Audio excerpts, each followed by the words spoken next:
The year is 2019. A teenage Felix Auger-Aliassime is a rising grass court prospect. Denis Shapovalov has just broken into the top 15 for the first time. Bianca Andreescu wins the US Open at the age of 19. And Canada takes the Davis Cup home up north to end the season.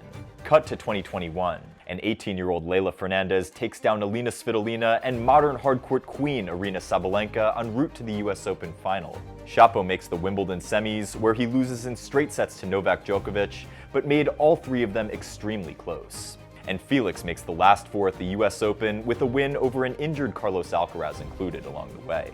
Now to the present. Felix, ranked 29th, is the best Canadian player on the ATP Tour. Leylah, ranked 31st, is Canada's main representation on the WTA side. Andreescu is constantly injured. Shapo has fallen outside the top 50. I think it's time to answer a question asked by one of y'all in the comments section.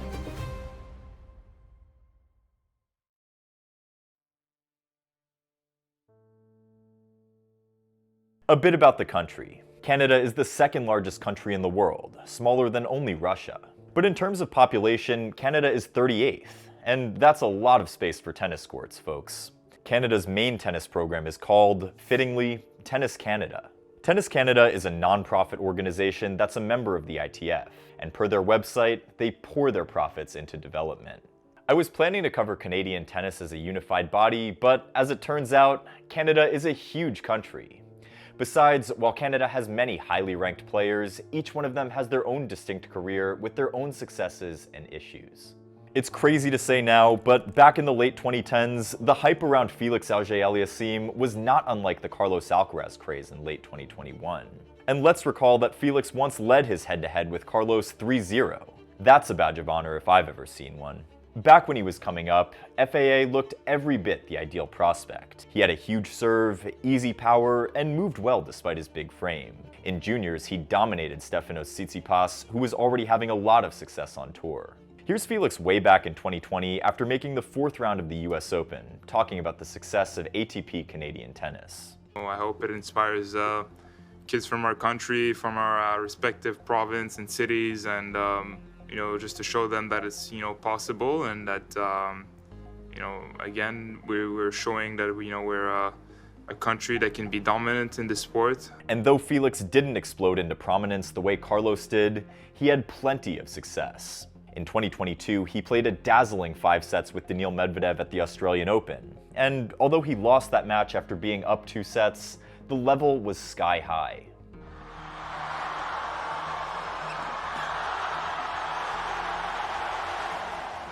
How can you watch a point like that and not think Felix was destined for greatness? Felix showed it all in that rally. He hit a deep return off a first serve, he took his ground strokes early and blasted them down the line, and he showed off some quick court coverage too. Then, at Roland Garros, Felix pushed the mighty Rafael Nadal to 5 sets.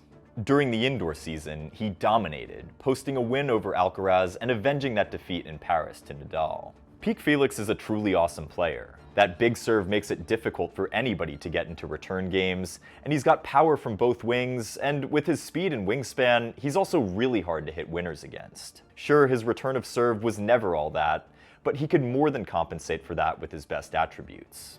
But then, at the end of 2022, he just stopped improving. Felix couldn't perform at majors. In 2023 and 2024, he lost in the first round in 5 of the 8 majors. That's disappointing for anyone, much less such a promising top player. Now, Felix is ranked 29th.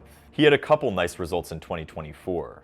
He might have had some help from the draw, but he was just 1 set away from winning Madrid. And did you catch that nice win over Fritz at the United Cup? Still, he's not considered a threat at any of the majors right now. Now, several factors are hindering Felix's growth, but I want to drill down on one in particular: the strength of his competition. When Felix was coming up at the end of the 2010s, he was still in the thick of the Big Three era. And Nadal and Djokovic were still pretty awesome into the 2020s. When Felix lost to Nadal at Roland Garros in 2022, Djokovic was waiting in the next round. Realistically, Felix just isn't going to win a tournament like that.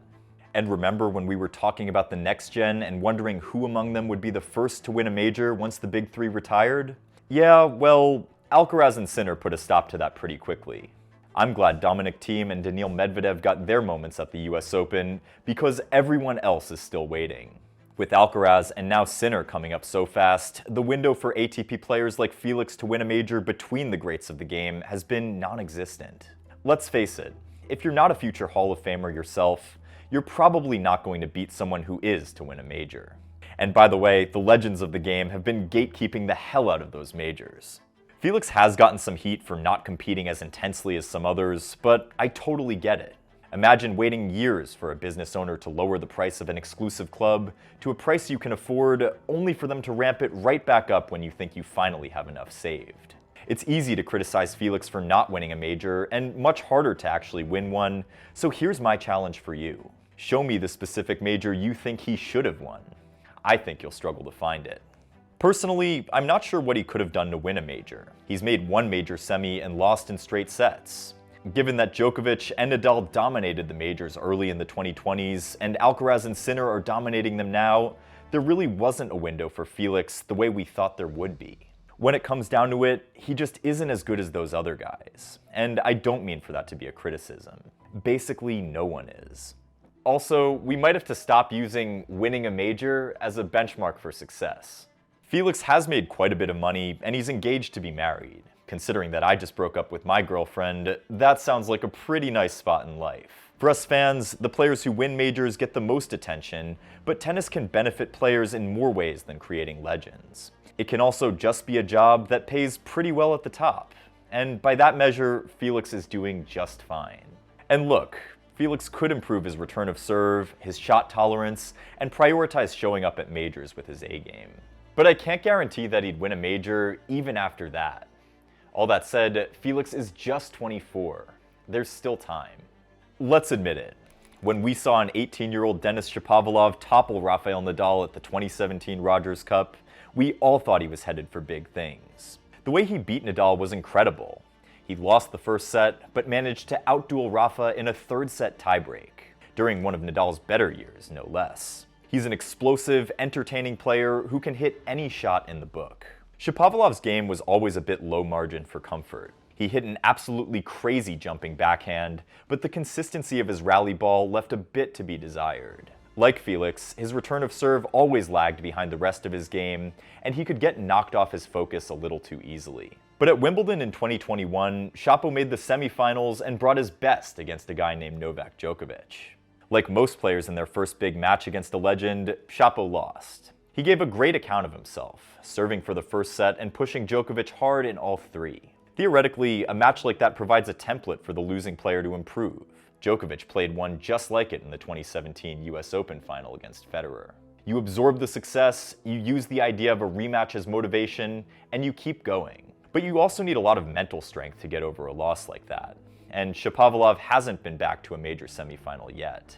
Shapo started the 2024 season with a 14-20 record, so it's no wonder that he's fallen out of the top 50. But he did finish strong with a title in Belgrade and some other good hardcourt results, so maybe he'll be ready to come back strong in 2025. But what's held him back? Well, like Felix, he's been hindered by insanely strong competition at the top of the ATP for a long time. And like Felix, he's engaged to be married and has had plenty of success on tour, just not winning a major success. I think Shapo has also struggled with the rigors of the tennis tour. Not only does it take mental strength to get over a tough loss, it takes physicality. You have to show up at the next tournament, and the next, and the next, all with the best possible preparation physically. We've been lucky to watch a few of the greatest players of all time over the past 2 decades and change, and they've set an unbelievable example. Year after year, they win majors and play loads of matches, never seeming to get tired. It can really muddle our perceptions of how hard tennis is when Nadal wins Roland Garros 14 times in 18 years. To most players, the lifestyle is really difficult. You're traveling constantly, never given enough time to get used to one place. You're putting a ton of strain on your body and dealing with media obligations off the court. And if you're a young player, you're trying to find your way as a player too, celebrating the wins, dealing with the losses, and just trying to get better. I know that if I had all that on my plate as a young player like Shapo, I'd have run as far away from professional tennis as humanly possible. The point is, what these players do is really, really hard. We can't be sure what any of them are dealing with at any given moment. And some players just don't take to the full-time tennis lifestyle as well as others.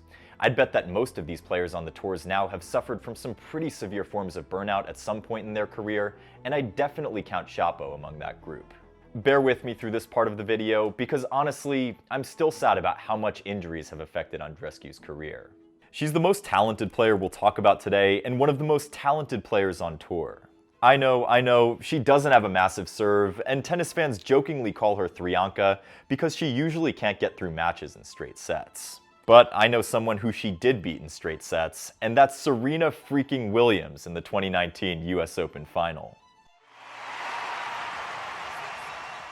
Andreescu can do everything. She's got an unorthodox game, filled to the brim with funky slices and creative angles. She's mentally tough. In that final with Serena, she saw a 5-1 lead in the second set evaporate at the hands of the GOAT. How did she respond? By breaking Serena shortly after to win the title. She's also got such easy, natural confidence. Check out this Jim Halpert-style look into the camera from her Tonight Show appearance in 2019. You started the year ranked 152, now you rank 5. Unfortunately, Andreescu just can't stay fit. Now, some of that is probably because most of her matches are hard fought. Without that big serve, every match goes long.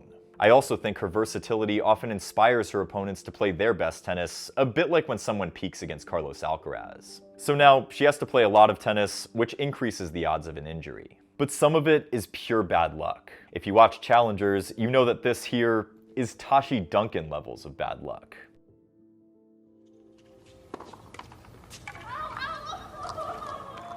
Andreescu had to miss 9 months from the tour in 2023 and 2024 due to a terrible back injury. Thanks to the double whammy of a knee injury and COVID, Andreescu had to miss the whole 2020 season. When she has played, she's played more or less as you'd expect from a really good player fresh off an injury layoff. She's looked really good in spots, but the stamina isn't quite all the way there, and she has to play a lot of tough matches. But she's still very young, and honestly is probably still adjusting to the rigors of the tour since she really hasn't had a season uninterrupted by injuries yet. And most importantly, she's already won a major. We can't say she hasn't delivered on her potential. But can the tennis gods stop making Andreescu play Jasmine Paolini at every major? She deserves a break. Still, the injuries are the main thing restricting Bianca's success. Getting injured repeatedly hurts to the soul. Even Nadal, the ultimate injury comeback king, got broken by them in the end. They're random, they're painful, and they don't get your permission before popping up. At this point, Andreescu probably just cares about playing tennis without interruptions more than winning a major. But some players are more injury prone than others, and sometimes ailments just aren't avoidable. Imagine things from Andreescu's perspective. You're on tour as a major champion, desperately trying to repeat that amazing success. You're playing tennis constantly, all over the world, and going head-to-head with the best in exhausting matches. You find yourself getting hurt, you rest up, come back, and then get hurt again. You don't have time to get better, you're just rehabbing from injuries. It starts to dominate your life. Meanwhile, you're watching your friends enjoy a life free of stress from professional tennis, and you're watching your rivals enjoy better health than you on the tour. Doesn't sound fun, right? We can only hope Bianca has better luck with injuries from here on out. We all know Leylah Fernandez for her outstanding breakout run at the 2021 US Open. And if you want a full breakdown on her, go check out the video I made dedicated to that very topic.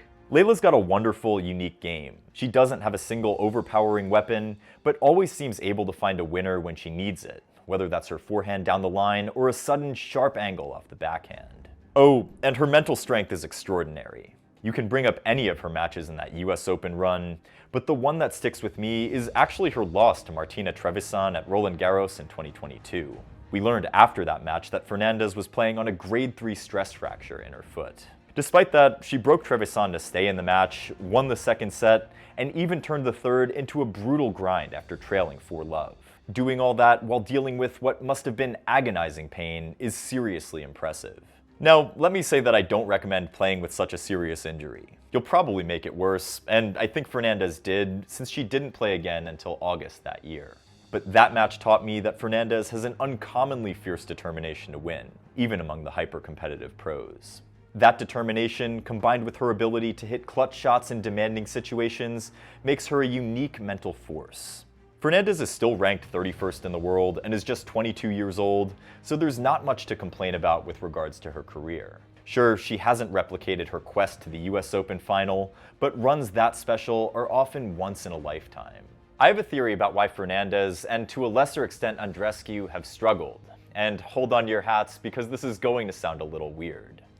I think that both of them had their biggest successes almost too early. Often when we think of teenage success for tennis players, we think of legends like Nadal or Monica Seles, players with potentially GOAT-level talent. But becoming famous so early on isn't always a good thing. With Andreescu winning a major at 19 and Fernandez making a final at 18, I wonder if they were exposed to the life of being a full-time tennis player a bit too soon. That day-in, day-out grind is brutal for anyone, and it can have terrible impacts on young players who aren't ready for it. But since they had such amazing runs at the 2019 and 2021 US Opens, both Fernandez and Andreescu saw their rankings jump way up. It instantly got them main draw spots at any tournament they wanted, and it obligated them to play a lot more tennis against much better opposition than they had played previously. Neither player was in their physical prime yet, and I just wonder if their bodies were ready for all that. There's also a mental adjustment that comes with early success. Everyone's expectations of you go through the roof. You are, as they say, one to watch. You start getting assigned to the main courts, and let's not even go down the social media rabbit hole. That's every player's dream, but sometimes it hits before they're ready for it. Think about the 2021 US Open. In a weird way, it might have messed up Fernandez and Emma Raducanu's careers. All that fame, all that attention, after just one spectacular tournament.